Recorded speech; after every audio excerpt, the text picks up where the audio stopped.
സമ്പത്തിനെ എങ്ങനെ ശരിയായി വിനിയോഗിക്കാം, നിക്ഷേപങ്ങൾ എങ്ങനെ നന്നായി തിരഞ്ഞെടുക്കാം, സമ്പാദ്യം എന്നീ പരിപാടിയിൽ ഞങ്ങൾ ഇതിനെക്കുറിച്ച് വിശകലനം ചെയ്യും.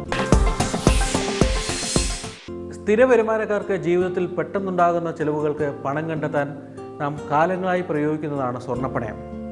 പക്ഷേ അത്യാവശ്യങ്ങൾക്കും അത്യാഹിതങ്ങൾക്കും അപ്പുറം ദൈനംദിന ജീവിതത്തിൽ പ്രത്യേകമായി വരുന്ന ചിലവുകളുടെ ആവശ്യങ്ങൾക്കായി സ്വർണ്ണപ്പണയം പ്രത്യേക രീതിയിലും ഘടനയിലും ലഭ്യമാകുന്നു എന്നുള്ളതാണ് പുതിയ ട്രെൻഡ്. ഒരു കാറ് വാങ്ങാൻ ഡൗൺ പേയ്മെന്റ് ചെയ്യാൻ അത്യാവശ്യമായി പണം വേണം.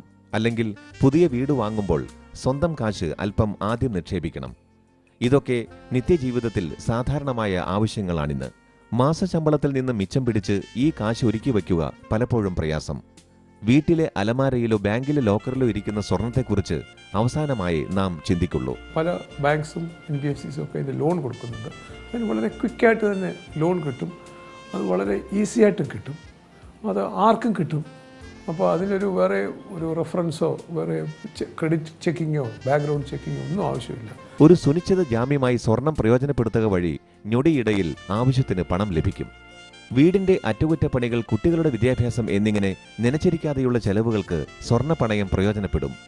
എന്നാൽ സ്വർണം പണയം വയ്ക്കുമ്പോൾ എത്രയധികം പണം കിട്ടും എന്നാവും ഉപഭോക്താവിന്റെ ചോദ്യം.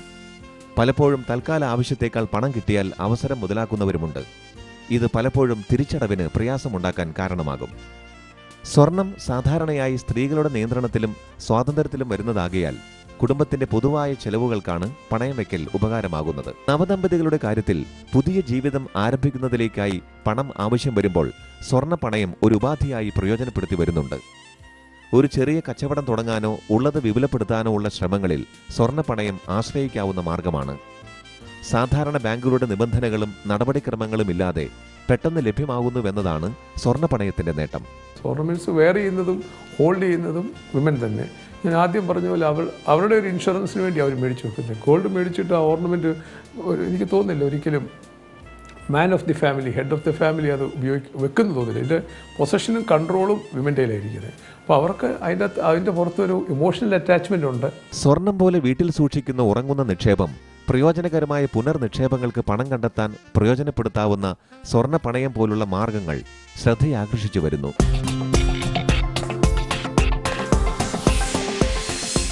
വീട് വാങ്ങുമ്പോൾ പ്രത്യേകിച്ചും ബാങ്കുകളുടെ ഭവന വായ്പ ഉപയോഗിച്ച് വലിയൊരു സാമ്പത്തിക നിക്ഷേപ തീരുമാനമെടുക്കുന്ന അവസരത്തിൽ വർഷക്കണക്കിന് നീണ്ടു നിൽക്കുന്ന വലിയൊരു ബാധ്യതയാണോ നാം ചുമലിലേറ്റുന്നത് എന്ന് സംശയം തോന്നാറുണ്ട്. പക്ഷെ വീട്ടിൽ നിക്ഷേപിക്കുന്നത്, പ്രത്യേകിച്ചും ഭവന വായ്പ എടുക്കുന്നത് ലാഭമോ നഷ്ടമോ? വാടക വീട്ടിൽ വലിയ ഉത്തരവാദിത്തങ്ങളില്ലാതെ ചുരുങ്ങിയ ചെലവിൽ കഴിയാനാവുമെങ്കിൽ വലിയ ബാധ്യത വരുത്തി വീട് വാങ്ങുന്നത് എന്തിനാണ്? വീട് വാങ്ങിയവരും വാങ്ങാൻ ആഗ്രഹിക്കുന്നവരും സ്വന്തമായി വീട് വേണ്ട എന്ന് തീരുമാനിച്ചവരും ഒരിക്കലെങ്കിലും ഉറക്കെ ചോദിച്ചിട്ടുള്ള ചോദ്യമാണിത്.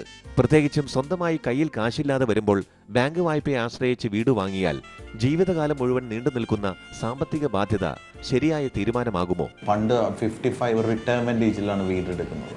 ഇപ്പോഴത്തെ ഒരു ട്രെൻഡ് എന്താണെന്ന് വെച്ചിട്ടുണ്ടെങ്കിൽ ഒരു കൂട്ടുകുടുംബം എന്നുള്ളതിന് പകരം സ്മോൾ ഫാമിലീസ് തന്നെ വരുമ്പോഴത്തേനും ഓപ്പർച്യൂണിറ്റീസ് കൂടി അവർ ഏർലി ഏജസിൽ ഒരു വീട് വെക്കുന്നതാണ് കാണുന്നത്. ലക്ഷങ്ങൾ മുടക്കി ഒരു വീട് വാങ്ങിയാൽ 15 മുതൽ 20 വർഷം വരെ വായ്പ അടച്ചു കഴിയുമ്പോഴേക്കും വീടിന്റെ ഗുണനിലവാര സ്ഥിതി പഴഞ്ചനാകും. ഈ നിക്ഷേപത്തിന്റെ മൂല്യം ശരിയായി പ്രയോജനപ്പെടുമോ എന്നും സംശയിക്കാം. ഭവന വായ്പയെ ആശ്രയിച്ചാൽ മൊത്തം തിരിച്ചടവ് കഴിയുമ്പോഴേക്കും പലിശ ഇനത്തിൽ മുതലിനേക്കാൾ തുക അടച്ചു കഴിഞ്ഞിരിക്കും. ഇത്രയും ബാധ്യതയുടെ ഗുണം ബാങ്കിന് മാത്രമോ എന്ന് സാമാന്യമായും സംശയിക്കാം. അവർക്ക് ഇൻട്രസ്റ്റ് വളരെ 8% 8.25 മുതൽ 8.75% കിട്ടുന്ന ഒരു ലോണാണിത്. അതുപോലെ നീണ്ട കാലാവധിക്ക് കിട്ടുന്ന ഒരു ലോണാണ്. ഇതിൻ്റെ ഫ്യൂച്ചർ ക്യാഷ് ഔട്ട്ഫ്ലോ നമ്മൾ ഇന്ന് ഡിസ്കൗണ്ട് ചെയ്ത് കണക്കാക്കുകയാണെങ്കിൽ ഡെഫിനറ്റായിട്ട് ഇതിൻ്റെ അപ്രീസിയേഷൻ ഒരു ചെറിയ 8% കൂടുതൽ അപ്രീസിയേഷൻ വന്നതിന് പാർട്ടിക്ക് ലാഭമായിരിക്കും. സ്വന്തമായി പണം സ്വരൂപിച്ച് വീട് വാങ്ങൽ നിക്ഷേപിക്കാൻ കഴിഞ്ഞാൽ ഏറ്റവും നല്ലത്. എന്നാൽ വർദ്ധിച്ചു വരുന്ന ജീവിത ചെലവുകൾക്കിടയിൽ ഇങ്ങനെ നേരത്തെ സമ്പാദിച്ച് വീട് വാങ്ങുക എന്നത് നടക്കണമെന്നില്ല. ഭവന വായ്പാ സൗകര്യങ്ങൾ കൂടുതലായും എടുക്കുന്നത് ചെറുപ്പക്കാരായ ദമ്പതികളാണ്. ജീവിതത്തിലുടനീളം ഒരു സ്വപ്ന ഭവനത്തിന്റെ സൗകര്യങ്ങൾ ആസ്വദിക്കാൻ കഴിയുകയും കൃത്യമായി തിരിച്ചടവ് കണക്കാക്കി മറ്റു ചിലവുകൾ നിജപ്പെടുത്താനും കഴിയും. ഇനി പുതുതായി വാങ്ങിയ വീട് വാടകയ്ക്ക് നൽകാൻ ഉദ്ദേശിക്കുന്നെങ്കിൽ അതേ കണക്കിൽ ഒരു വരുമാനം നിശ്ചിതമായി ലഭിക്കും. ഒരു സാധാരണക്കാരനെ സംബന്ധിച്ച് യൂസേജ് ആണ്. പക്ഷേ സെക്കൻഡ് ഹോം, തേർഡ് ഹോം എന്നുള്ളൊരു കൺസെപ്റ്റിലേക്ക് മലയാളികൾ കൂടുതലായിട്ട് വന്നുകൊണ്ടിരിക്കുകയാണ്. അതിന് പല ആസ്പെക്റ്റ് ഉണ്ട്. ഒന്നെന്ന് പറയുന്നത് താമസം കൂടാതെ ഒരാൾക്ക് അയാളുടെ വീട് റെൻറ്റ് വേറൊരു ഇൻവെസ്റ്റ്മെൻറ്റിലും ഇല്ലാത്തൊരു അഡ്വാൻറ്റേജ് എന്ന് പറയുന്നത് റെൻറ്റിൽ കൊടുക്കാനായിട്ട്. ഒന്ന് പ്രൈഡ് ഓഫ് ഓണർഷിപ്പ്, രണ്ടാമത് റെൻറ്റ്. ഭവന വായ്പകൾ എടുക്കുന്നവർക്ക് നികുതി ഇനത്തിൽ വമ്പിച്ച ഇളവുകൾ ലഭ്യമാണ് എന്നതും വീട്ടിൽ നിക്ഷേപിക്കുന്നതിനെ കൂടുതൽ ആകർഷകമാക്കും. മാസവരുമാനക്കാരുടെ വാർഷിക നികുതി ബാധ്യതകൾ കണക്കിലെടുക്കുമ്പോൾ ഇത്തരത്തിലുള്ള ലാഭവും ഭവന നിക്ഷേപത്തിന്റെ നേട്ടമായി എടുക്കാം. വാടക വീട്ടിൽ ഇഷ്ടാനുസരണം ബാധ്യതയില്ലാതെയുള്ള ജീവിതം ദീർഘകാല നിക്ഷേപത്തിന്റെ കാഴ്ചപ്പാടിൽ നേട്ടമൊന്നുമില്ല. വീടിനും വസ്തുവിനും കുതിച്ചുയരുന്ന വിലനിരക്കിൽ തങ്ങളുടെ നിക്ഷേപത്തിന് ലഭിക്കുന്ന മൂല്യവർധന തന്നെ വീട്ടിൽ നിക്ഷേപിക്കാൻ നല്ല കാരണമാകും. ഇന്ന് വിപണിയിൽ വീടിനും വസ്തുവിനും കുതിച്ചുയരുന്ന വിലയുടെ പശ്ചാത്തലത്തിൽ എത്രയും പെട്ടെന്ന് അനുയോജ്യമായി ഇടം കണ്ടെത്തി തങ്ങളുടെ വീട് ഉറപ്പിക്കാൻ ഉപഭോക്താക്കൾ പരക്കം പായുന്നുണ്ട്. ശരിയായ സമയത്ത് വീട്ടിൽ നിക്ഷേപം നടത്തിയവർക്ക് മുതൽ മുടക്കിന്റെ പല ഇരട്ടി മൂല്യവർധനയാണ് ഇന്ന് ലഭ്യമായത്. ഭവന വായ്പ എടുക്കുമ്പോൾ ഗൃഹനാഥന്റെ മരണമോ ജോലി നഷ്ടമോ മൂലം തിരിച്ചടയ്ക്കാൻ കഴിയാതെ വന്നാൽ കടക്കെണിയിൽ പെടുന്ന സ്ഥിതി മുമ്പുണ്ടായിരുന്നു. ഇത്തരം അവസരങ്ങളിൽ പുതിയ വീട് ബാങ്ക് ജപ്തി ചെയ്ത് വായ്പാ തുക ഈടാക്കുന്ന സ്ഥിതി വരെ വരാം. എന്നാൽ ഇത്തരം സങ്കടകരമായ സ്ഥിതി ഒഴിവാക്കുന്ന രീതിയിലാണ് ഇന്ന് ബാങ്കുകൾ പ്രവർത്തിക്കുന്നത്. ചില ഫീൽഡുകളിലൊക്കെ പെട്ടെന്ന് 50% വരെയൊക്കെ സാലറി പോയാൽ നമ്മുടെ ഇവിടെ അത്രയും എഫക്റ്റ് ചെയ്തിട്ടില്ല. മറ്റു രാജ്യങ്ങളിൽ പലപ്പോഴും അങ്ങനെ വന്നിട്ടുണ്ട്. അങ്ങനെ വരുമ്പോൾ ഇപ്പോൾ പീരീഡ് വേണമെങ്കിൽ ഇപ്പോൾ കുടിശ്ശികയൊന്നും ഇല്ലാതെ കൃത്യമായിട്ട് അടച്ചു പോയ ഒരാൾക്കാണെന്നുണ്ടെങ്കിൽ നമുക്ക് ഈ പീരീഡ് വർദ്ധിപ്പിച്ചു കൊടുക്കാൻ പറ്റും.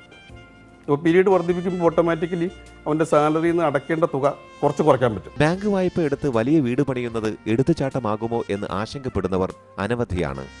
എന്നാൽ സ്വന്തം കാശ് മറ്റു വിധത്തിൽ തിരിച്ചുവിട്ട് ഭവന നിർമ്മാണത്തിന് ബാങ്ക് വായ്പയുടെ സൗകര്യങ്ങൾ ഉപയോഗിക്കുന്നവരുമുണ്ട്. പലർക്കും താരതമ്യേന ചെറിയ പ്രായത്തിൽ സങ്കല്പിക്കാനാവാത്ത വിധം വലിയ മൂല്യമുള്ള സമ്പത്ത് ഭവന വായ്പ വഴി വന്നു ചേരുന്നു. വീട് സൗകര്യപ്രദമായ താമസത്തിലുപരി സുസ്ഥിരമായ ഒരു സമ്പാദ്യം കൂടിയായി മാറുകയാണ്.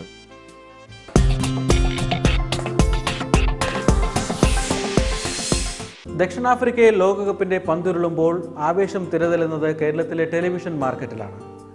സമ്മാനങ്ങളും ഡിസ്കൗണ്ടുകളും ഇളവുകളും നൽകി ഉപഭോക്താക്കളെ പിടിക്കാനുള്ള തത്രപ്പാടിലാണ് പ്രമുഖ ബ്രാൻഡുകളെല്ലാം.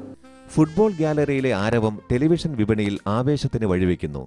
LCD, LED ടിവികൾക്കായി വാതിൽ തുറക്കുന്ന പുതിയ വിപണി ഉപഭോക്താവിന് നേട്ടം കൊയ്യും വിധം മാറുകയാണ്. ലോകകപ്പ് കളി പുതിയ വലിയ TV സെറ്റിൽ കാണാനാവുന്ന വാഗ്ദാനങ്ങൾ പലതാണ്. ഓണം, പുതുവർഷം മുതലായ വമ്പൻ സീസണുകളെ പോലെ ഫുട്ബോൾ, ക്രിക്കറ്റ് സീസണുകൾ കച്ചവടത്തിൽ വലിയ വർധനവ് കാട്ടുന്നു. ഒട്ടുമിക്ക കൺസ്യൂമർ ഇലക്ട്രോണിക്സ് കമ്പനികളും ഓഫറുകളായിട്ട് എത്തിയിട്ടുണ്ട്. മെയിനായിട്ട് സ്ക്രാച്ച് ആൻഡ് വിൻ ഓഫേഴ്സാണ്. LCD TV വാങ്ങുമ്പോൾ സ്ക്രാച്ച് ചെയ്യാം, അതിൽ ഗിഫ്റ്റുകളുണ്ടാവും. അത് starting from LCD, south African ടൂറുണ്ട്, മിനിമം ഫുട്ബോൾ വരെ കിട്ടുന്ന ഓഫേഴ്സാണ് കൂടുതൽ. പുത്തൻ മോഡലുകൾ വിപണിക്ക് പരിചയപ്പെടുത്തുന്നതും ഈ സമയത്താണ്. LED ടിവികൾ അണിനിരത്തി സാംസങ്, LG, സോണി എന്നീ പ്രമുഖ ബ്രാൻഡുകൾ മത്സരിക്കുന്നു. 22 ഇഞ്ച് പോലെ ഇടത്തരം വലിപ്പത്തിൽ 20,000 രൂപയ്ക്ക് താഴെ ലഭിക്കുമ്പോൾ 50 ഇഞ്ചിന് മുകളിൽ ബഡാ ടിവികൾ 3 ലക്ഷത്തിലും മീതെയാണ് വില. അത് ഓരോ ടീം വൈസ് ജയിക്കുന്ന അനുസരിച്ചായിരിക്കും അതിൻ്റെ സെയിൽ കൂടുക. ജർമ്മനി കളി ഫൈനലിലേക്ക് വരുന്നു എന്ന് തോന്നുമ്പോഴത്തേക്ക് അതിൻ്റെ ആ ട്രെൻഡിലുള്ള ക്ലബ് ആൾക്കാരുള്ള ഒരു തമ്മിലുള്ള ഓരോ കളിക്കാരായിട്ടുള്ള ഡിപ്പെൻഡ് ചെയ്തിട്ടുള്ള സെയിലാണ് അവർ. അർജൻറ്റീന അങ്ങനെയുള്ള ടീമൊക്കെ ഫൈനലിലേക്ക് വരുന്നവരും സെയിൽ കൂടും. ദൃശ്യങ്ങൾ സ്ക്രീനിന് പുറത്തിറങ്ങി വരുന്ന അനുഭൂതി നൽകുന്ന 3D ടിവിയാണ് പുതിയ താരം. പ്രത്യേക കണ്ണാടി അണിഞ്ഞ് TV കണ്ടാൽ 3D എഫക്റ്റ് പുതിയ ദർശന അനുഭവം തരും. ഏതായാലും ലോകകപ്പിൽ ബ്രസീലോ ജർമ്മനിയോ ജയിക്കുമെന്നതിൽ സംശയം നിന്നാലും TV വിപണിയിൽ ഉപഭോക്താവ് തന്നെ താരം.